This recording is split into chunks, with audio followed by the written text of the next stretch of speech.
చెప్దాం. దేవునికి స్తోత్రం. దేవుని కృపను బట్టి, దేవుడు ఇచ్చినటువంటి అవకాశాన్ని బట్టి గడిచిన నెల అంతే కూడా నా యేసయ్య కాపాడి ఈ నెలలో దేవుని యొక్క కాపుదల మనందరికీ దయచేసి మరలా మరొక వారం దేవుని సన్నిధిలో ఇలా కూడుకోవడానికి నా యేసయ్య స్తోత్రాలు చెప్తాం. హల్లెలూయా. అందరూ కూడా చెప్తాం ఒకేసారి ఏకకంఠముతో హల్లెలూయా. వాదకరం.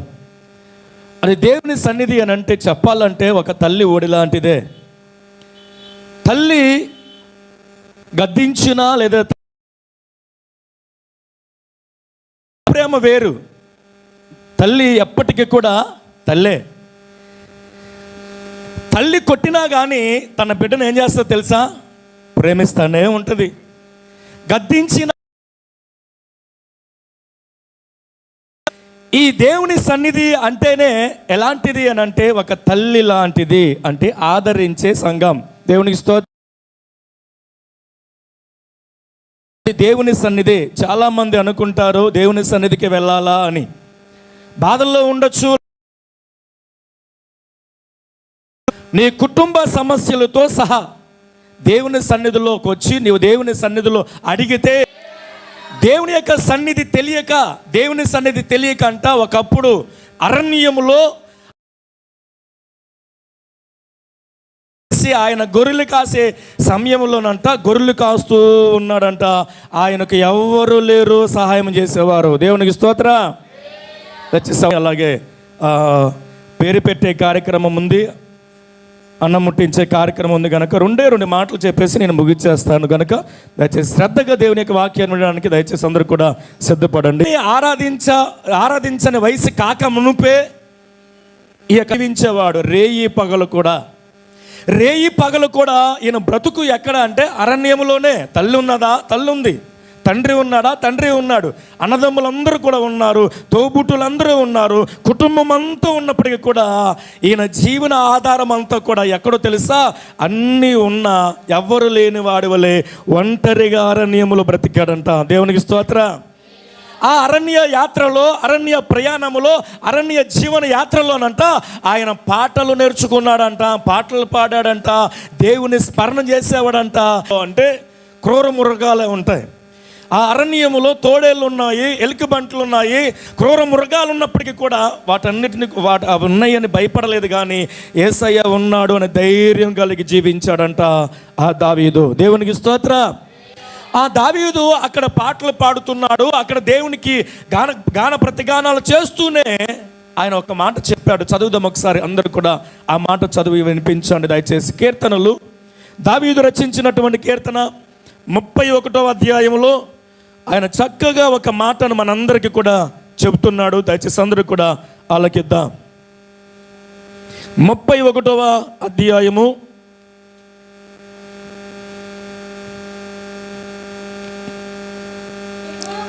13 చదువునాను ఒకసారి, 14 చదువు ఒకసారి. 31, 14. యెహోవా నీ యందు నమ్మిక ఉంచి ఉన్నాను, నీవే నా దేవుడు అని నేను అనుకొనుచున్నాను. దేవునికి స్తోత్రం.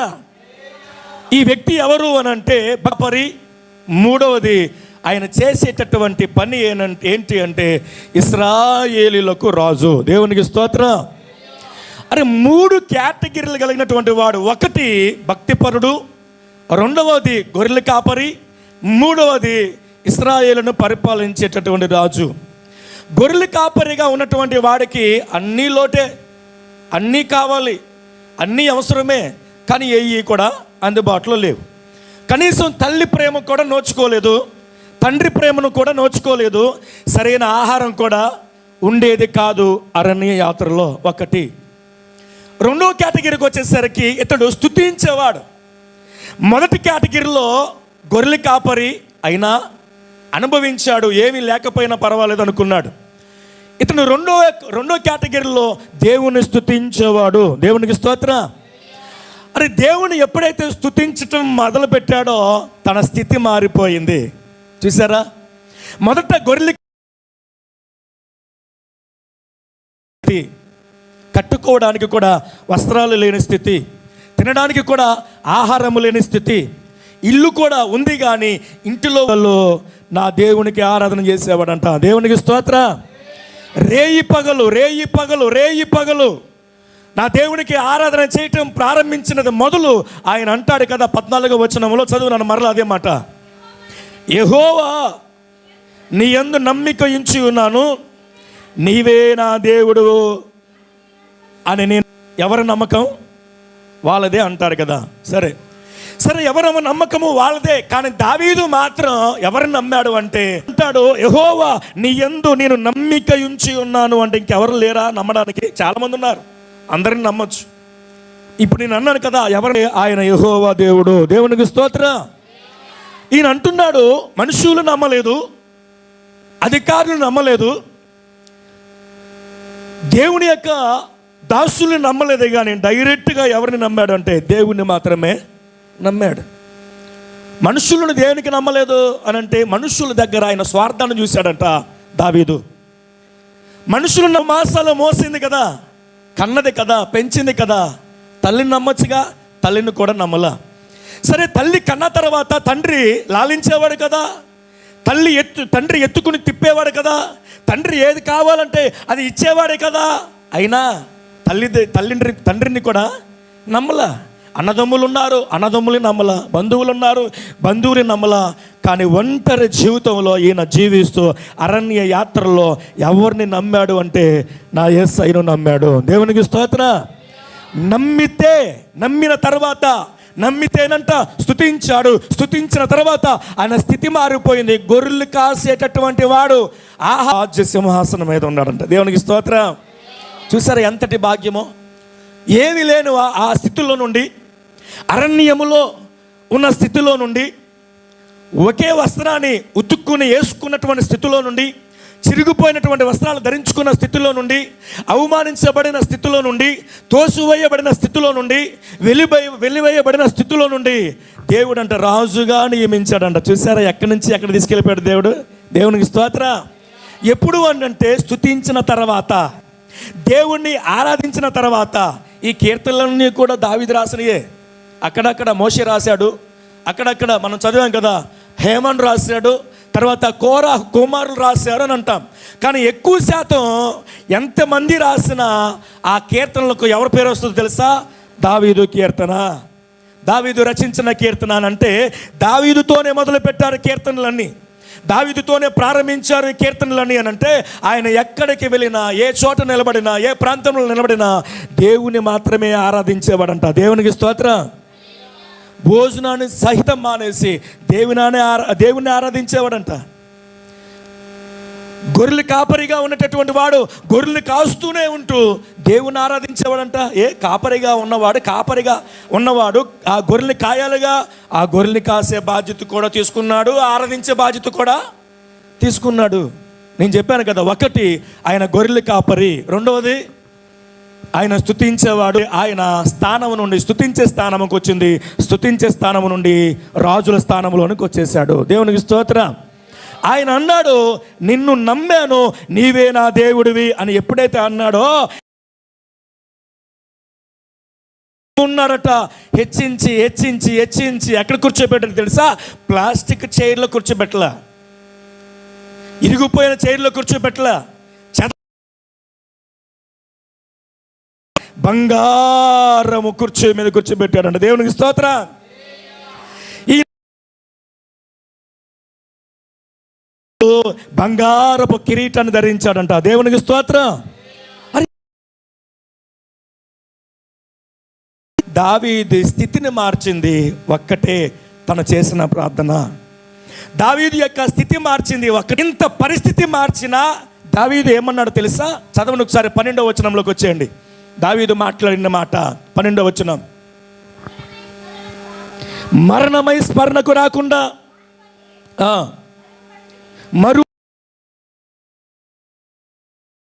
దేవునికి స్తోత్రం. హల్లెలూయా. చూసారా ఇక్కడ ఈ దావీదు అంటున్నాడు, హెచ్చించబడిన వాడికి ఘర్షణ వచ్చిన తర్వాత, రాజు కిరీటాన్ని ధరించిన తర్వాత, ఇశ్రాయేలీలందరికీ కూడా ఈయన రాజుగా ఏర్పాటు చేయబడిన తర్వాత ఇతనికి ఏం రావాలంటే గర్వం రావాలి. ఆయన అంటాడు కదా, నేను ఓటుకుండవాడనే. ఓటుకుండ ఎలా ఉంటుందండి? అందంగా ఉంటుందా? వంకరంకరగా ఉంటుందా? పగిలిపోయి ఉంటుందా?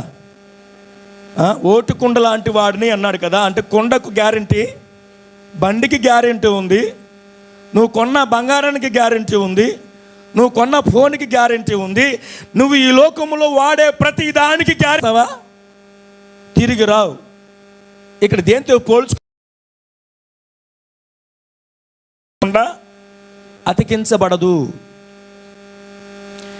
ఈ దావీదు అనుకుంటున్నాడు, నాకు ఆస్తి ఉన్నా, ఐశ్వర్యం ఉన్నా, బంగారం ఉన్నా, భోగు భాగ్యాలు ఉన్నా కానీ నాకు ఏమీ అవసరం లేదయ్యా, నీ సన్నిధిలో నేను ఓటుకుండ. దేవుని యొక్క లేఖనాలలో వాడే హెచ్చించబడతాడు. దేవునికి స్తోత్ర. తినలేనంత ఆహారం ఉంది, బంగారం ఎంత ఖర్చు పెట్టినా తరగని బంగారం ఉంది, ఎంత ఖర్చు పెట్టినా తరగని అటువంటి అంతస్తులు ఉన్నాయి. కానీ కిరీటాన్ని చూసి సంతోషించలేదు, రాజ్యభవనాన్ని చూసి ఆనందించలేదు, ప్రజలను చూసి సంతోషించలేదు. కానీ ఎంత ఎదిగినా కానీ దావీదు అంటాడు, నేను ఓటుకుండ లాంటి వాడినే. ఎలాంటి వాడంట? ఓటుకుండే. భోగభాగ్యాలున్నా, అంతస్తులున్నా, కారులున్నా, బంగ్లాలున్నా, డబ్బున్నా, నువ్వు ఎందుకు పనికిరాని వాడివే? ఈ రోజున నీ ఇంటిలో ఉన్నటువంటి ఒక సత్తి పాత్ర అనుకున్నావా? ఎప్పుడన్నా అది పని చేయదు అనుకున్నావా? పని చేస్తా అనుకున్నావా? నీ ఇంటిలో వాడేవు కదా. సత్తి పాత్రలు ఎంతమంది వాడుతున్నారు ఈరోజు? మట్టు అందరూ వాడుతున్నారా? వాడిన వాళ్ళు ఒక్కసారి స్తోత్రాలు చెప్పండి. హల్లెలూయా. ప్రతి ఇంటిలో ముందు కొత్తదే, వండి కోల్ది వాడేస్తుంది, బెజ్జాలు పడిపోయి పనికి రాకుండా పోతుంది. అది నీకు పనికి రాదు, అంతే కదా. ఉలిపాలు కొంటాం, పాత సామాన్లు కొంటాం అంటాం. పనికిరానివే కావాలి. నీకు పనికిరాదు కదా, నీకు పనికిరాని పాత్రే కదా, నీకు పనికిరాని పాత్రే కదా, అది వాడికి ఇవ్వాలని ఆశపడుతున్నావు కదా. నీకు పనికిరాని పాత్ర వాడికి ఏమైనా పనిచేస్తుందా? కానీ ఆడు అడిగేది ఏంటో తెలుసా? పనికిరాపడుతుంది. నీకు పనికి వస్తుంది కనుక నువ్వు ఇవ్వవు. సరే, పనికిరాని పాత్రే అని నువ్వు తీసి ఎక్కడికి వెళ్తుంది తెలుసా? మరలా కొట్టబడి, అది నీట్గా అమర్చబడి తిరిగి మరలా అది మన దగ్గరికి వస్తుంది. నేను అంటాను కదా, నువ్వు పనికి రాకపోతే పనికి రాకపోవచ్చు. నువ్వు ఓటుకుండవాడవై నా యేసయ్య చేతిలో నువ్వు ఉంటే నువ్వు బాగుపడతావు, నువ్వు స్వస్థత పడతావు, ముళ్ళు కొంటావు, పాడైపోయిన వారిని కొంటావు, వాళ్ళని పరిశుద్ధులుగా మారుస్తావు. దేవునికి స్తోత్రం. నా యేసయ్యకి ఎవరు కావాలో తెలుసా? పనికొచ్చిన వారు కాదు, పనికిరాని వాళ్ళే కావాలి. పనికిరాని పాత్రల్ని నువ్వు పారేసినటువంటి ఆ పాత్ర అరగబడింది, కరగబడింది, నలగొట్టబడింది, మరలా నీ చేతికి అది వచ్చింది. ఇప్పుడు అది ఎలా మారింది తెలుసా? తలతలలాడే అంత రీతిగా దాన్ని మెరుగుపెట్టి దాన్ని ఎంత అందంగా చేసేవాడు అమ్ముతాడో తెలుసా? నువ్వు కూడా అలాగే మారాలంటే పనికిరాను అని అనుకోవద్దు. నా యేసయ్య పనికొచ్చే దానిగా మారుస్తాడు. దేవునికి స్తోత్రం. నా యేసయ్య ఎలా మారుస్తాడు తెలుసా? పనికొచ్చే పాత్రగా మారుస్తాడు. అయితే నువ్వు ఎలా ఉండాలో తెలుసా? నా యేసయ్య దగ్గర తగ్గించుకుని ఉండాలి. హెచ్చిస్తానే ఉంటాడు. నీకున్నదని, నేనే గొప్పదానినని, నేనే మంచివాడినని, నేనే గొప్పవాడినని, నాకు అది ఉన్నది, నాకు ఇది ఉన్నదని నువ్వు ఎంత ఇదిగా హెచ్చించబడ్డావా ఆయన చూస్తానే ఉంటాడు. ఏ రీతిగా దెబ్బ కొడతాడో తెలియదు కానీ నిన్న పాతాళానికి అణగదొక్కేస్తాడు. నేను అంటాను కదా, మనుషుడుగా దావీదు తగ్గించుకున్నాడు. దావీదు గొర్రెల కాపరిగా ఉన్నటువంటి దావీదు తన తలకు తువాలు కట్టుకున్నటువంటి దావీదు గొర్రెలు కాయడానికంట ఆయన దానికి ఏమంటారు, చేతికి కర్ర ఉంటుంది కదా, చేతి కర్ర పట్టుకున్న దావీదు, చిరిగిపోయిన వస్త్రాలు ధరించుకున్న దావీదంట ఇవన్నీ తీసుకుని వచ్చి ఒక గదిలో భద్రం చేశాడంట. ఎందుకో తెలుసా? నా బ్రతుకు అది దేవునికి స్తోత్రం. గొర్రెలు కాయడానికి కర్ర ఆయన దాచిపెట్టాడు. ఆయన గొర్రెలు కాస్తున్నప్పుడు వేసుకున్న వస్త్రాలు ఆయన దాచిపెట్టాడు. గొర్రెలు కాస్తున్నప్పుడు ఆయన చుట్టుకున్న తువ్వాలు ఆయన దాచిపెట్టాడు. ఆ కర్రకు బదులుగా బంగారు దండాన్ని దేవుడిచ్చాడు. ఆ తువ్వాలకు బదులుగా బంగారు కిరీటాన్ని దేవుడిచ్చాడు. ఆ పాత వస్త్రాలు పాడేలా, ఆ పనికిరానటువంటి కర్ర పాడేలా, ఆ పనికిరాని తువ్వాలు పాడేలా. ఈ రోజున మనం తువ్వాలు కొంటే 4 రోజుల్లో అది మాసిపోతే మనకు కొత్తది కావాలి. మనకి నిజం. ఈ రోజున వేసుకున్నటువంటి వస్త్రాలు మాసిపోతాయి. నెల ఆఖరికి మనకు. నా బ్రతుకు అలాంటిది. ఒకప్పుడు నా బ్రతుకు అలా ఉండేది. కానీ దేవుడు ఏం చేశాడో తెలుసా? నా బ్రతుకును మంచి బ్రతుకుగా మార్చేశాడు. అంటే ఉపయోగపడేటటువంటి వాడిగా మార్చాడు దేవుడు. దేవునికి స్తోత్రం. దావీదు అనుకున్నాడు, నేను ఉపయోగపడను, నేను ఎవరికి ఉపయోగపడను. నా తల్లి త్రోసివేసింది, నా తండ్రి తోసివేశాడు, బంధువులు తోసివేశారు. బ్రతుకు తెరువు కొరకు పాడిన పాటలే ఈ రోజున దేవుని యొక్క వాక్యాలు. దేవునికి స్తోత్రం. ఆయన బ్రతుకు తెరువు కొరకు పాడిన పాటలే కీర్తనలన్నీ కూడా. కానీ దేవుడు ఏం చేశాడు తెలుసా? ఇవన్నిటిని కూడా ఆయన జీవితంలో నేర్చుకున్నటువంటి పాఠాలే మన దగ్గరకు తీసుకొచ్చి పెట్టాడు. నువ్వు పాఠాలు వింటే నీ భవిష్యత్తులో నువ్వు ఆశీర్వదించబడతావు. పాఠాలు లేకుండా భవనాలు కట్టలేదు కదా. వాడు డాబాల భవనాలు కట్టక మునుపు సాధారణమైన వ్యక్తే, విద్య లేనివాడు ఒకప్పుడు. కానీ నువ్వు ఎప్పుడైతే విద్యలో వాడిని అభ్యాసించడానికి పంపించావో వాడి విద్య నేర్చుకున్నాడు. ఏమి చదువుకోవాలో చదువుకున్నాడు, ఉన్నత స్థాయిలోనికి వెళ్ళాడు. పుట్టుకతోనే వాడు ఇంజనీర్ కాలేదు, పుట్టుకతోనే ఎవడు డాక్టర్ కాలేదు, పుట్టుకతోనే లాయర్ ఎవరు కాలేదు. వాళ్ళు చదువుకున్నటువంటి చదువులను బట్టి నేను అంటాను, దేవుని యొక్క వాక్యములను మనం వింటే మన బ్రతుకులు బాగుపడతాయి. ఇప్పుడే నేను అన్నాను కదా, నీది ఓటుకుండ లాంటి పాత్ర. నీ ఓటుకుండ లాంటి పాత్ర దేవునికి కావాలి. దేవునికి ఇష్టమైన పాత్రది. నువ్వు అనుకోవచ్చు నేను సమస్య ఉంది అని నువ్వు అనుకోవచ్చు. కానీ నా యేసయ్య దగ్గరకు నువ్వు ఎప్పుడైతే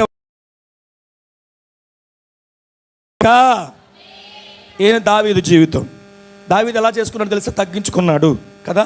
సాధారణమైన వ్యక్తి అయినా తగ్గించుకున్నాడు. సరే, ఇంకొక వ్యక్తి మనకు కనబడతాడు. ఆ వ్యక్తి మాటలు మనం విని మనం ముగించేసుకుందాం. దయచేసి చదవండి ఒకసారి. లూకా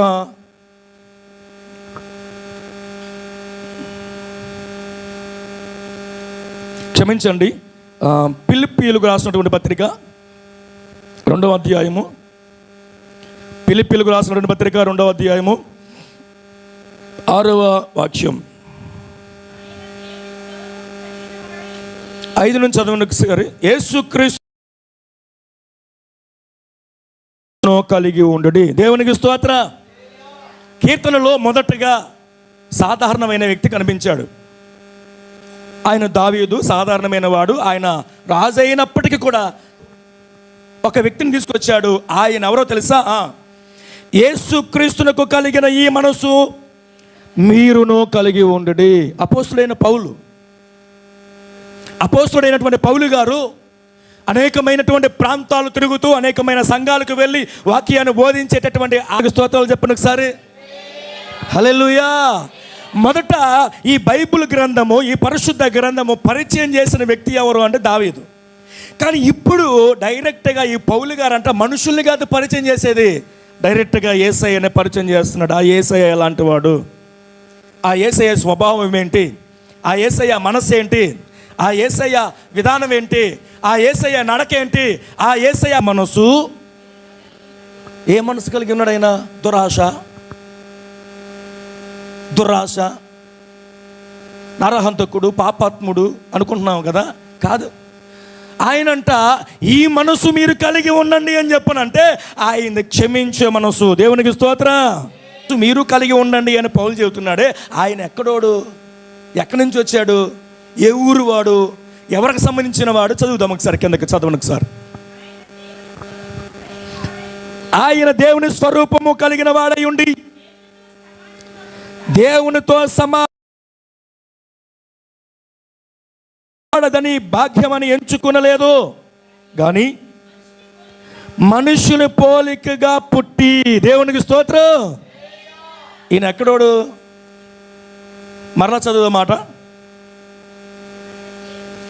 ఆయన దేవుని స్వరూపము కలిగిన వాడై ఉండి దేవునితో సమానముగా ఉండుట. చూసారా, ఎక్కడ ఉండాల్సిన ఆయన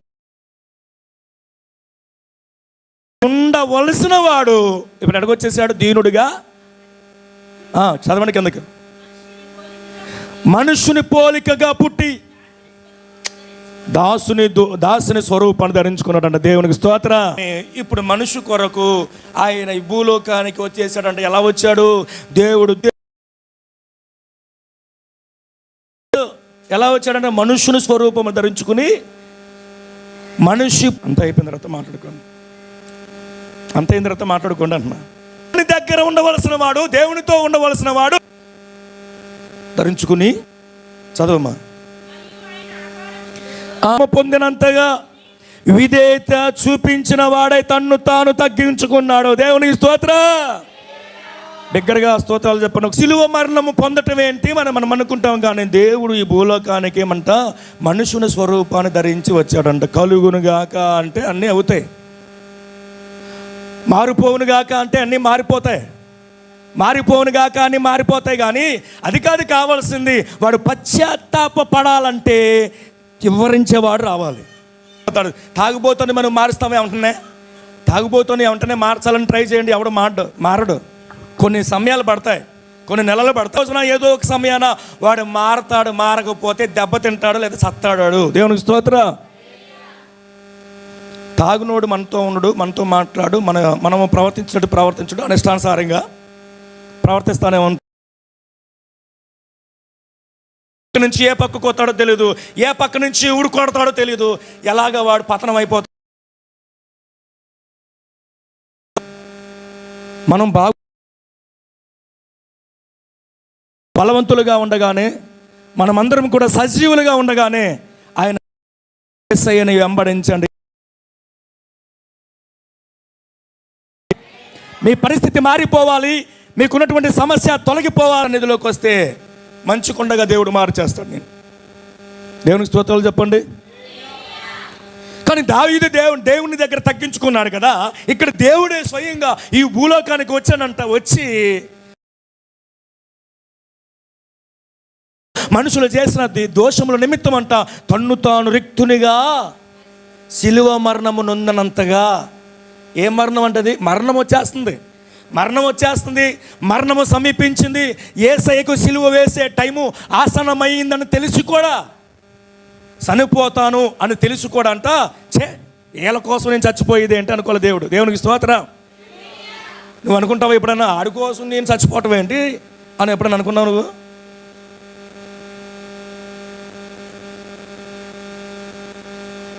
సపోజ్ చెప్తున్నాను, నీ కుటుంబంలోనే భయంకరమైనటువంటి వ్యాధి వచ్చింది, ఆడు చచ్చిపోవడానికి సిద్ధంగా ఉన్నాడు. డాక్టర్ గారు అన్నాడంట, నువ్వు ఎవరినన్నా చూసుకో,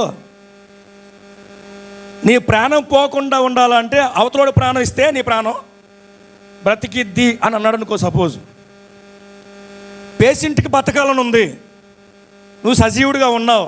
డాక్టర్ గారు అన్నాడు, నువ్వు చచ్చిపోకుండా ఉండాలంటే నీ ఇంట్లో వాళ్ళనో, లేదంటే నీ ఫ్రెండ్స్నో, నీ స్నేహితులనో, లేదంటే నీ భార్య అనో అడుగు, ఆవిడ ప్రాణం ఇచ్చేస్తే నువ్వు బ్రతుకుతావు అనంటే ఎవరన్నా ఇస్తారా? కట్టుకున్న భర్తగా, ప్రాణ స్నేహితుడేగా, కట్టుకున్న భార్య, నీ ప్రాణం ఇస్తే ఆడు బ్రతుకుతాడుగా. ఆడు బతికితే నువ్వేమైపోతావు? చచ్చిపోతావు. అందుకని ఎవరు కూడా సాధారణంగా ప్రాణాలు ఎవరో, కిడ్నీ కూడా ఎవరో, కనీసం రక్తం కూడా ఎవరో. నిజమండి, రక్తం ఎవరా అని అంటే 100 సార్లు పైకి కిందకి ఆలోచన చేసి ఇవ్వాలంటావా, ఇస్తే మంచిదంటావా, ఇస్తే ఏం జరిగిద్దో, ప్లేట్లెస్లు వచ్చేస్తున్నాయి, డెంగ్యూ జ్వరాలు వచ్చేస్తున్నాయి, అమ్మో నాకేమైనా వ్యాధి వచ్చేస్తుందేమో, నేను రక్తం ఇచ్చేస్తే నేను బలహీనుడైపోతానేమో అని చెప్పండి చాలాసార్లు ఆలోచన చేసేవాళ్ళు చాలామంది ఉన్నారు రక్తాన్ని ఇవ్వడానికి కూడా. దేవునికి స్తోత్రం. కానీ నా యేసయ్య ఈ భూలోకానికి వచ్చినది మొదలు నీ కొరకు ప్రాణం ఇవ్వడానికి సహితం సిద్ధపడ్డాడే. నీ కొరకు నేను ప్రాణం ఇస్తానా? నా కొరకు నువ్వు ప్రాణం ఇస్తావా? ఇవ్వలేవు. అందుకే ఆయన రిక్తునిగా ఈ లోకానికి వచ్చి సిలువ మరణము నొందునంతగా ఆయన నన్ను తగ్గించుకున్నాడు. దేవునికి స్తోత్రం.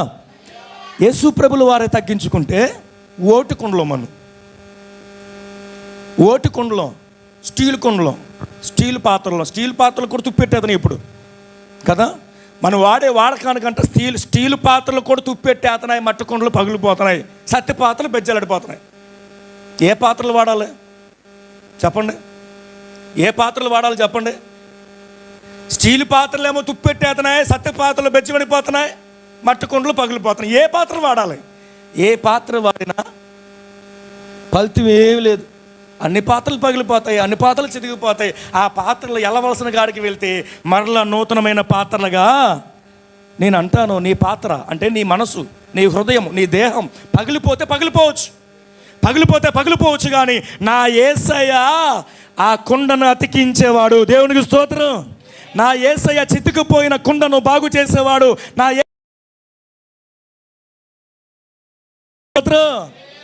తగ్గించుకుంటే ఏంటండి, దావీదు తగ్గించుకున్నాడు, మానవుడు తగ్గించుకున్నాడు. తర్వాత ఇక్కడ అపోస్తుడైన పౌలు అంటున్నాడు, నా యేసయ్య తగ్గించుకున్నాడు. నేను అంటాను, నువ్వు తగ్గించుకుంటున్న విలువే ఉంది? విలువేం పోద్దా? నువ్వు తగ్గించుకుంటే నీకు ఉన్నటువంటి ఆస్తి కరిగిపోద్దా? నువ్వు తగ్గించుకుంటే నువ్వు భవనాలు కూలిపోవు. నువ్వు తగ్గించుకుంటే దేవుడు అన్నాడు హెచ్చించబడతావు. దేవుని సన్నిధిలో నేను అడుగుతున్నాను, నువ్వు తగ్గించుకుంటే, నువ్వు హెచ్చించబడాలంటే దేవుని సన్నిధిలో తగ్గించుకుని దేవుని సన్నిధిలో గోజాడినట్లయితే ఖచ్చితంగా నా యేసయ్య నీ మొరను విని, నా యేసయ్య నిన్ను, నీ ఇంటిని, నీ పాత్రను, నీ కుండను, నీ సత్తి పాత్రను, నీ స్టీల్ పాత్రను నా యేసయ్య మంచి పాత్రలుగా మార్చునుగాక. నా యేసయ్య ఉపయోగపడే పాత్రలుగా మార్చునుగాక. నా యేసయ్యకి ఉపయోగపడే పాత్రగా నువ్వు మారిపోదువుగాక, నువ్వు తగ్గించబడుదువుగాక. ఆమేన్. అందరూ కూడా తల వంచండి, ప్రార్థన చేద్దాం.